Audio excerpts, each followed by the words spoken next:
Praise the Lord. Srimathi Charles Cowman గారి రచనల నుండి ఎడారిలో సెలయేర్లు అను గ్రంథము నుండి అనుదిన ధ్యానములు. నీవు నాకు దక్షిణ భూమి ఇచ్చియున్నావు కనుక నీటి మడుగులను నాకు దయచేయము. యెహోషువ గ్రంథం 15వ అధ్యాయము 19వ వచనము. ప్రేమతో కాలేబు తన కుమార్తె అయిన అక్సాకు ఇచ్చిన దక్షిణ భూమి కంటే మరింత మహిమకరమైన స్వాస్థ్యాన్ని పరలోక తండ్రి నాకు అనుగ్రహించాడు. అబ్బి మిల్స్ క్వైట్ హల్లెలూయాస్ అనే తన పుస్తకంలో రాసిన మాటలివి. ఆయన ఇంకా ఇలా రాశాడు: ఐశ్వర్యవంతమైన పరదేశ స్వాస్థ్యము పరలోక తండ్రి ఇచ్చిన బహుమానమే నాకు. అక్కడికి వెళ్లేందుకు అవసరమైన టికెట్టు నా చేతిలో పెట్టాడు యేసు. అక్కడికి వెళ్లేందుకు మాత్రమే, తిరిగి వచ్చేందుకు మాత్రం కాదు. ఆ స్వాస్థ్యానికి వెళ్లేందుకు అవసరమైన ఏర్పాట్లన్నీ చేశాడు ఆయన. మార్గమధ్యంలో నాకు అవసరమైన ఆహారాన్ని కూడా నా చేతిలో పెట్టాడు.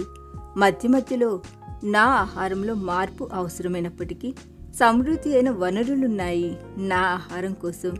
నాకు ఇచ్చే ఆహారం రుచికరమైంది మాత్రమే కాదు, ఆరోగ్యకరమైంది, శక్తిని, బలాన్ని ఇచ్చేది కూడా. ప్రయాణం అలసటగానే ఉంటుంది, కానీ అలసట తీరేందుకు మెత్తటి అనుభూతినిచ్చే చల్లని పిల్లగాలుని పంపిస్తుంటాడు. ఆయన అప్పుడప్పుడు ప్రయాణంలో విశ్రాంతి తీసుకునేందుకు చెట్ల నీడను కూడా ఏర్పాటు చేశాడు అక్కడక్కడ. రాత్రైనా పగలైనా నా ప్రయాణం ఒకే విధంగా సాగుతుంది. నా దారంతా సంతోషమే, నా ప్రయాణమంతా సంగీత సరాగాలే, ఆనంద గీతికలే. దారి పొడుగున నా స్వాస్థ్యంలో పనిచేయడం చాలా ఆనందంగా ఉంటుంది. చేసినంత పని ఉంటుంది అక్కడ, కానీ ఎంత పని చేసినా అలసటే ఉండదు. అదొక ఆశీర్వాదకరమైన దేశము.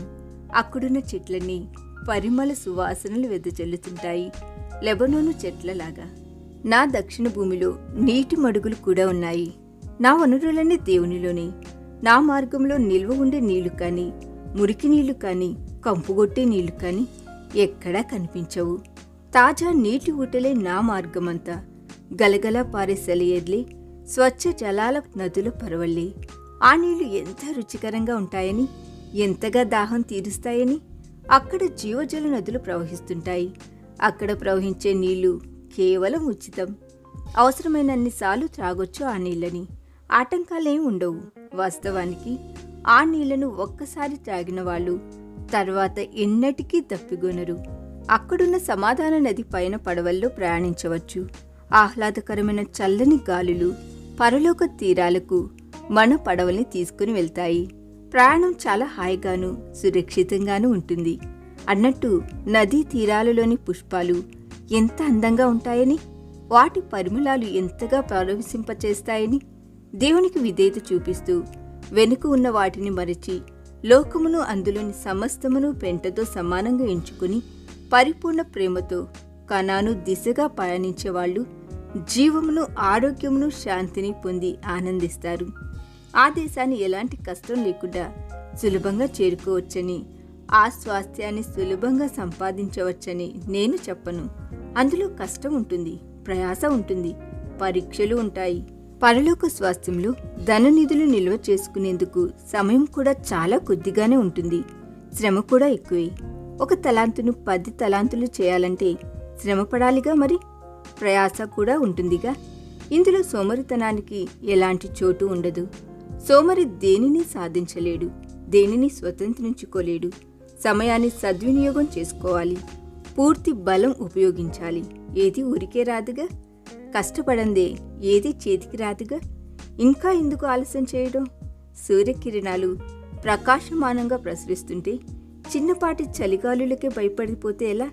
నిత్యమైన స్వాస్థ్యం నిన్ను ఆహ్వానిస్తుండగా కాళ్ళ నొప్పులు, కీళ్ళ నొప్పులు అని సాకులు చెబుతూ కాళ్ళు ముడుచుకొని కూర్చుంటావెందుకు? తాత్కాలికమైన స్వల్ప ఆనందాల కోసం నిత్యమైన ఆనందాన్ని వదులుకుంటావెందుకు? ఈ దిన ధ్యానము మనందరి ఆత్మీయ జీవితమునకు ఆశీర్వాదకరముగా ఉండునుగాక. ఆమేన్.